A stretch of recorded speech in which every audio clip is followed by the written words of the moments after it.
নমস্কার বন্ধুরা, মৌসুমি kitchen and ব্লগে আপনাদের সবাইকে স্বাগত। আমরা সবাই প্রায় মিক্স ফ্রাইড রাইস খেতে ভীষণই ভালোবাসি। একবারে সঠিকভাবে কিভাবে মিক্সড ফ্রাইড রাইস বাড়িতেই বানিয়ে নিতে পারবেন আর একদম ঝরঝরে হবে, সেই রেসিপিটি আজ আপনাদের সাথে শেয়ার করব। মিক্সড ফ্রাইড রাইস বানানোর জন্য এখানে আমি 250 গ্রাম বাসমতি চাল নিয়েছি।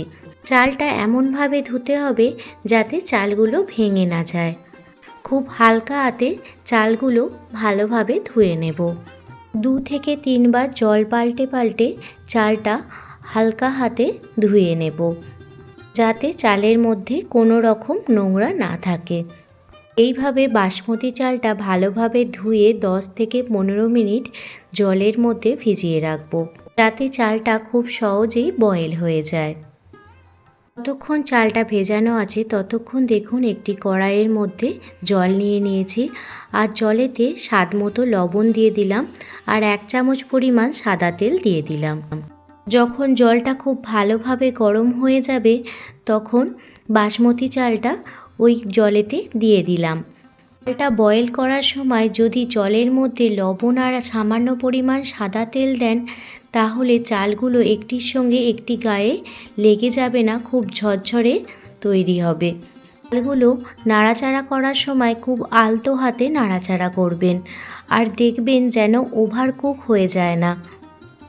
5 থেকে 7 মিনিট পর একবার চেক করবেন, দেখবেন রাইসগুলো হাতে দিলেই 2 আধখানা হয়ে যাচ্ছে। তখন বুঝবেন আর 1 থেকে 2 মিনিট হলেই রাইসটা একদমই রেডি হয়ে যাবে।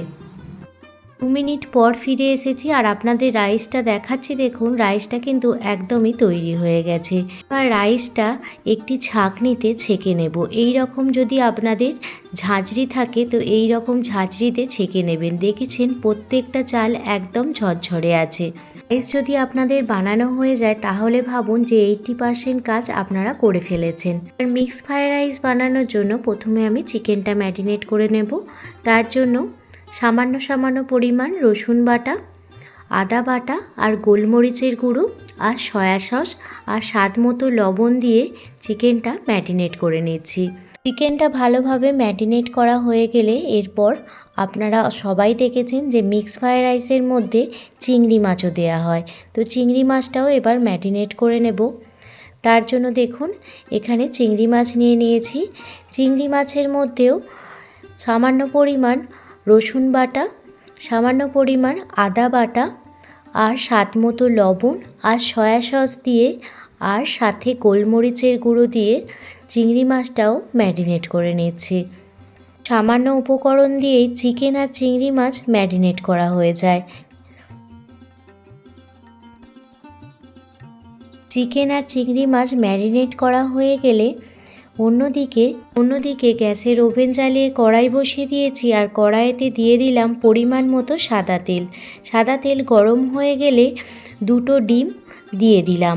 এখানে 2টো ডিম ব্যবহার করেছি, আপনারা আপনাদের প্রয়োজন মতো ডিমটা দিয়ে দেবেন। এবার স্বাদ মতো লবণ দিয়ে দিলাম। স্বাদ মতো লবণ দিয়ে ডিমের এখানে একটি ভুজিয়া বানিয়ে নেব।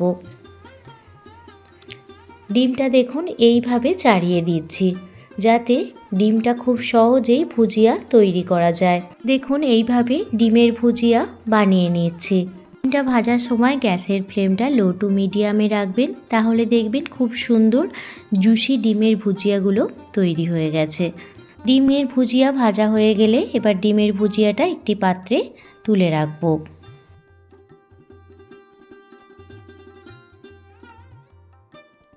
ডিমের ভুজিয়াগুলো পাত্রে উঠিয়ে নেওয়ার পর ওই একই কড়াইয়ের মধ্যে কিছুটা পরিমাণ সাদা তেল দিয়ে ম্যারিনেট করে রাখা চিংড়ি মাছগুলো দিয়ে দিচ্ছি। গ্যাসের ফ্লেম মিডিয়ামে রেখে চিংড়ি মাছগুলো ভালো করে ভেজে নেব। গ্যাসের ফ্লেম মিডিয়াম টু হাই রেখে চিংড়ি মাছটা ভেজে নেব। চিংড়ি মাছটা খুব বেশি সময় ধরে রান্না করব না, তাহলে চিংড়ি মাছের যে একটা স্বাদ আছে বা গুণ আছে সেটা বেরিয়ে যাবে। তো সেই জন্য দেখুন গ্যাসের ফ্লেম হাই রেখে চিংড়ি মাছগুলো ভাজা করে নিয়েছি। চিংড়ি মাছগুলো উঠিয়ে নিলাম। এবার ওই কড়াইয়ের মধ্যে আরও কিছুটা পরিমাণ সাদা তেল দিয়ে দিলাম।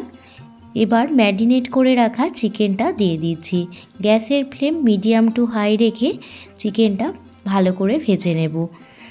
যেহেতু চিকেনের পিসগুলো অনেক ছোট ছোট করা আছে, তো সেহেতু চিকেনগুলো খুব তাড়াতাড়ি নরম হয়ে যাবে। তো সেই জন্য গ্যাসের ফ্লেম মিডিয়াম টু হাই ফ্লেমে রেখে চিকেনগুলো ভেজে নেব। দেখুন চিকেনগুলো ভাজা হয়ে গেছে, এবার চিকেনগুলো একটি পাত্রে উঠিয়ে নিচ্ছি।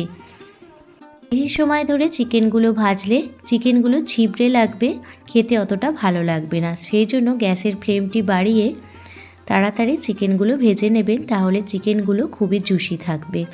দেখুন এখানে ডিম, চিকেন, চিংড়ি মাছ ভাজা হয়ে গেছে। এবার ওই কড়াইতেই পরিমাণ মতো সাদা তেল দিয়ে দিলাম। সাদা তেল ভালোভাবে গরম হয়ে গেলে এর মধ্যে 1 চামচ পরিমাণ রসুন কুচি দিয়ে দিলাম, সাথে 1 চামচ পরিমাণ আদা কুচি আর 2টো কাঁচা লঙ্কা ছোট ছোট করে কুচিয়ে দিয়ে দিলাম। রসুন, আদা, কাঁচা লঙ্কা ভালো করে তেলের মধ্যে ভেজে নিতে হবে। রসুন, আদা, কাঁচা লঙ্কা ভালোভাবে ভাজা হয়ে গেলে 2টো মিডিয়াম সাইজের পেঁয়াজ ছোট ছোট করে কেটে নিয়েছি, সেগুলোও ভেজে নিচ্ছি। তবে যদি আপনারা মিক্স ফ্রায়েড রাইস বানান, খুব ঝরঝরে এবং খুব টেস্টি মিক্সড ফ্রায়েড রাইস আপনারা তৈরি করে নিতে পারেন। এবার ছোট ছোট করে গাজর কুচি দিয়ে দিচ্ছি, সাথে ছোট ছোট করে বিনস কুচিও দিয়ে দিলাম। গাজর বিনসটা নাড়াচাড়া করে কিছুক্ষণ ভালো করে ভেজে নেব। গাজর বিনস ভাজতে ভাজতে এখানে 1 মুঠো পরিমাণ মটরশুঁটিও দিয়ে দিলাম। আর যেহেতু আমি মিক্সড ফ্রায়েড রাইস বানাচ্ছি, সেহেতু চিকেন, চিংড়ি মাছ, ডিম ছাড়াও এখানে আমি সমস্ত রকম শীতকালীন সবজি ব্যবহার করেছি। এবার স্বাদ মতো লবণ দিয়ে দিচ্ছি। লবণের পরিমাণটা সামান্য বেশি রেখেছি, যেহেতু চালটা দেব সেই জন্য লবণটা এখানে সবজিতে একটু বেশি ব্যবহার করেছি। সবজিগুলো 60% সিদ্ধ হয়ে গেলে এবার ধীরে ধীরে বাসমতি রাইসটা দিয়ে দিচ্ছি। খুব আলতো হাতে বাসমতি রাইসটা কড়াইয়ের মধ্যে দিয়ে দেবেন।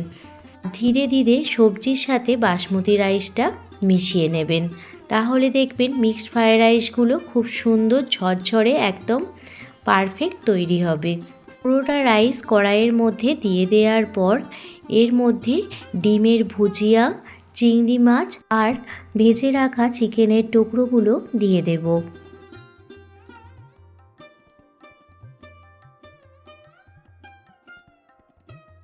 ননভেজ আইটেমগুলো দিয়ে দেওয়ার পর এর মধ্যে দিয়ে দেব স্বাদ মতো চিনি, দিয়ে দেব পরিমাণ মতো গোলমরিচের গুঁড়ো আর দিয়ে দেব ডার্ক সয়া সস। এখানে আপনারা চাইলে 1 চামচ ভিনিগারও ব্যবহার করতে পারেন, কিন্তু আমি এখানে কোনো রকম ভিনিগার ব্যবহার করিনি। একদম শেষে দিয়ে দিচ্ছি পেঁয়াজকলি, ছোট ছোট করে কেটে নিয়েছি, সেই পেঁয়াজকলিগুলো দিয়ে দিলাম। এতে মিক্সড ফ্রায়েড রাইসগুলো দেখতে খুব ভালো লাগবে। এবার আলতো হাতে রাইসটা ভালোভাবে মিশিয়ে নেব। মিক্সড ফ্রায়েড রাইসে আপনারা ইয়েলো বা রেড ক্যাপসিকামও ইউজ করতে পারেন। সমস্ত উপকরণ খুবই হালকা হাতে মিশিয়ে নেবেন। আপনাদের কড়াইয়ের দুপাশে যদি হাতল থাকে তাহলে খুব ভালোভাবে আপনারা নাড়িয়ে চাড়িয়ে মিশিয়ে নিতে পারেন। মিক্সড ফ্রায়েড রাইস একদমই কিন্তু রেডি হয়ে গেছে খাওয়ার জন্য।